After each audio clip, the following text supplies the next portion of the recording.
I've made it to the Nationals, Sydney, Nova Scotia. That's Cape Breton for those of you who don't know Canada. It's a little island off of Nova Scotia. It's about a 5 hour drive for me, 500 kilometers.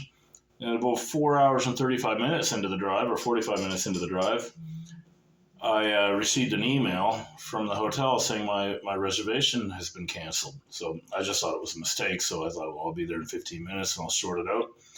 And I was there 15 minutes later. I pull in and it is closed because there was a fire there. So while I was driving, they were, I don't know how big the fire was. I couldn't see any damage, but the fire marshal thinks it's enough so that nobody can stay there. So it's a long weekend. The rates are really high. It was by far the cheapest hotel in the city. I knew that because I stayed there many times because we used to wrestle here back in the day. We used to wrestle here in the summers once every week or 2 weeks. And, that's back in the late 90s, early 2000s. But then when wrestling kind of died on a full-time level, and it was still a regular stop for us, maybe 2 or 3 times a year. And when we were available locally.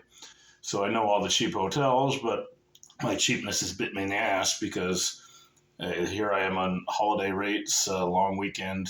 I literally got the last hotel in the city.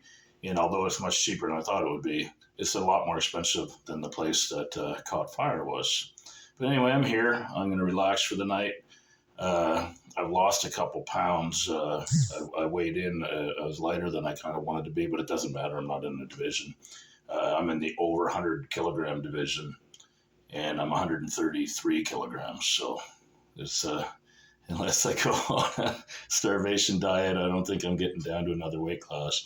But I'm feeling okay.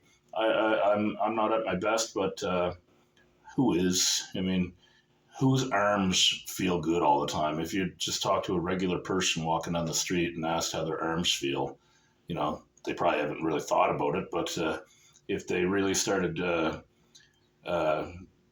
thinking deeply about it, they'd realize that there's probably a pain here and there in their wrist or in their elbow or whatever. So I think having perfect arm health, especially at my age and in this sport, is an impossible dream. But I'm just going to have fun. Whether I lose every match tomorrow or whether I do well, we'll see. It's not the end of the world either way. It'd be sure nice to do well, but I'm not putting any pressure on myself. I'm enjoying it. Kind of collecting data for. I'll feel some really good hands tomorrow, and it'll let me know the kind of level that I need to get to should I decide to continue to pursue this. Anyway, I'll. When Arm Sport Video puts it online, I will put the link in the description of a future video. In the meantime, please like and subscribe. Have a good day.